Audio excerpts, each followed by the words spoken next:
Hi viewers, if you are watching my channel Sudha in Biology for the first time, please subscribe and press the bell icon. So in the previous session, we have been discussed about the ADH function. Okay, so how the role of ADH on the collecting blood as well as even on the distal convoluted tubule in order to prevent the excess loss of water in the form of dilute urine. So now the another function that is RAS mechanism, so which is the regulation under the regulation of kidney function. The next mechanism which we are going to study now, it is RAS mechanism, that is renin angiotensin aldosterone mechanism, that is system, renin angiotensin aldosterone system. So that is RAAS, RAS mechanism. And so this RAS mechanism can be seen when there is fall in the glomerular filtrate. So when there is fall in the glomerular filtrate or low blood pressure. So when there is fall in the nephric filtrate, there is reducing of nephric filtrate. So or when there is low blood pressure. Okay.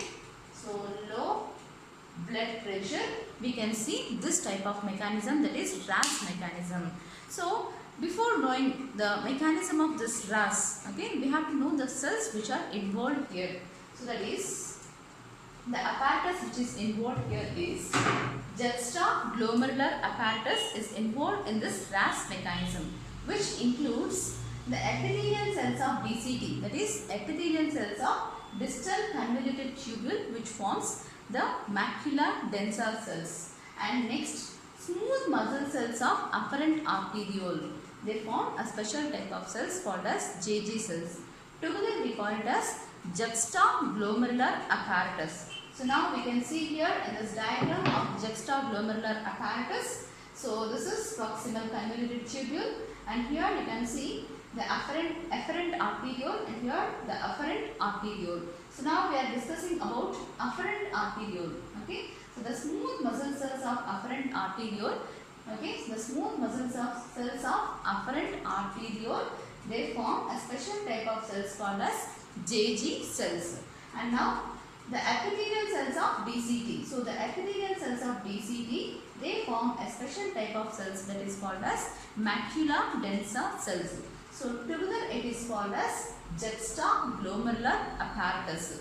So that is the distal convoluted tubule, epithelial cells of distal convoluted tubule, they form a special type of cells that is called as macula densa cells. Next, smooth muscle cells of afferent arteriole. So this is afferent arteriole, they form a special type of cells called as JG cells. So together work as JG apparatus. So juxtaglomerular apparatus. So what is this apparatus? We name it as juxtaglomerular apparatus. So juxtaglomerular apparatus is JG apparatus. So that is together macula cells of DCT and JG cells of this afferent arteriole. So together it is called as juxtaglomerular apparatus. So when this apparatus will be activated, that is when there is fall, okay, that is reduced in the glomerular filtrate, or when there is low blood pressure, we can say, okay, during that situations, it stimulates the JG cells. It stimulates the JG cells to produce a special type of enzyme. So renin is not RENNIN. So that is which we are studying in the digestion chapter. So that is different. Okay, that is milk protein. So here RENIN. So it produces a special type of enzyme that is called as renin. RENIN. So JG cells produce renin, which moves through blood towards the liver. So there it is said as angiotensinogenase. So renin in the liver, it is said as angiotensinogenase enzyme, which converts angiotensinogen into angiotensin 1. Okay. So angiotensinogen to angiotensin 1. So that is in the liver. And now this is in the presence of enzyme angiotensinogenase. And now this angiotensin 1 from the liver it moves towards the lungs. So in the lungs, in the presence of enzyme angiotensin convertase enzyme, so we even write it in the short form as ACE, angiotensin convertase enzyme. So this converts angiotensin 1 into angiotensin 2 in the lungs. And now this angiotensin 2 which is formed in the lungs, now it moves towards the adrenal cortex. So it moves towards the adrenal cortex. So where is adrenal cortex present? So on the kidney we can see a cap-like structure called as adrenal gland, which is divided into medulla as well as cortex region. So now this moves towards the adrenal cortex region. There it stimulates the adrenal cortex in order to produce aldosterone. Okay, so this is aldosterone which is produced in the adrenal cortex. So this aldosterone which will be moving towards the DCT as well as collecting duct. So it acts upon distal convoluted tubule as well as collecting duct. So which increases the more amount of reabsorption of sodium. So which increases especially more amount of reabsorption of sodium into the interstitial region. So as sodium ions are reabsorbed, obviously even the chloride ions also will be reabsorbed. So that is to maintain ionic balance. And it also helps as the sodium ions are reabsorbed indirectly, that is another option, that is water will be obviously reabsorbed into the interstitial region. So as sodium ions are reabsorbed in the distal convoluted tubule, even the water also will be reabsorbed, and also the chloride ions also will be reabsorbed. And again, to maintain ionic balance in the DCT, some amount of potassium also will be potassium as well as H plus ions also will be secreted into the DCT, as well as even ammonium also will be secreted into the DCT. And now as sodium ions are being reabsorbed into the interstitial region, okay, so now this sodium ions are which are nothing but the electrolytes which have been increased more, the salt content has been increased more, which increases the more blood pressure. So that is how for the low BP patients the doctor also used to suggest to take more intake of salts, so which will help in reabsorption. If salts are taken more, so the salts will be reabsorbed into the interstitial region, which increases the blood pressure. So that means as it is increasing the blood pressure, that means it is also increasing the glomerular filtrate. So when there is more blood pressure, that means there is more glomerular filtrate can be seen.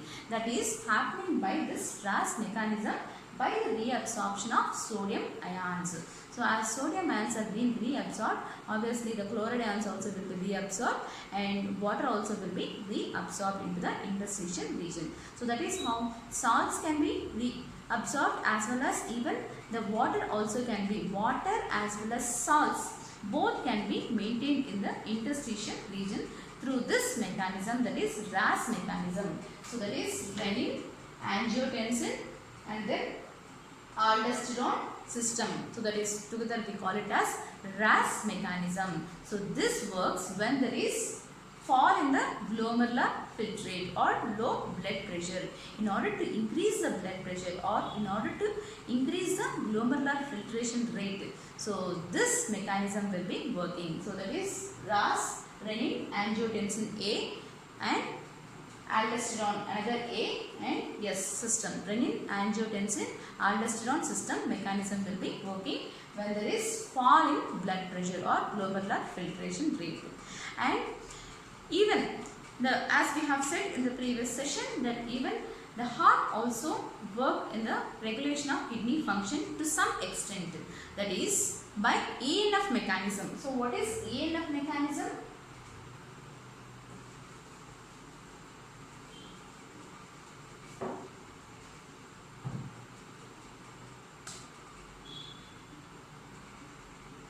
ENF or ENP mechanism. So this is against RAS mechanism. Okay. So it is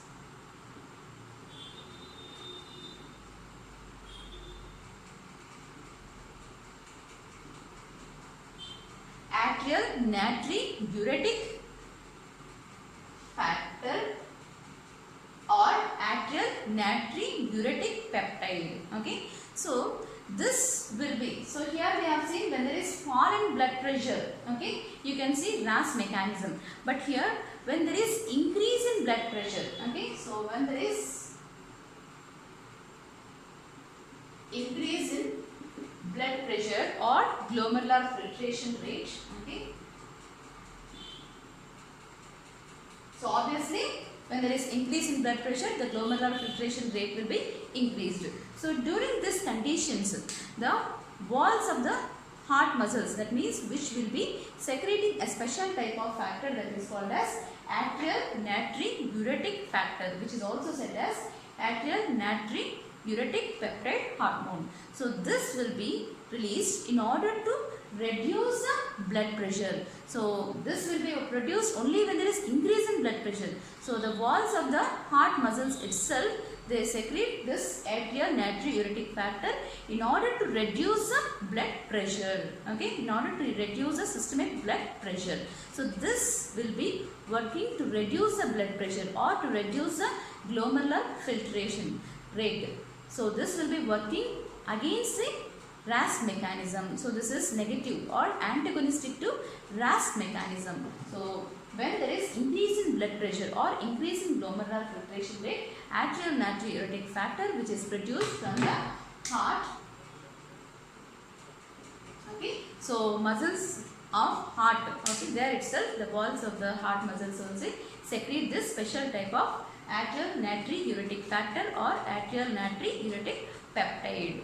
So this will be produced in order to reduce the blood pressure, okay. So here RAS mechanism is working in order to increase the blood pressure or glomerular filtration rate. So this is working against this RAS mechanism, that is ANP mechanism, to when there is increase in blood pressure in order to reduce the blood pressure. So this ANP mechanism will be working. So this is ANP mechanism or ANF mechanism which is done by the heart, which is in the heart itself. So this is how the kidneys will be regulated by RAS mechanism as well as ENF mechanism through heart. So thank you for today's session.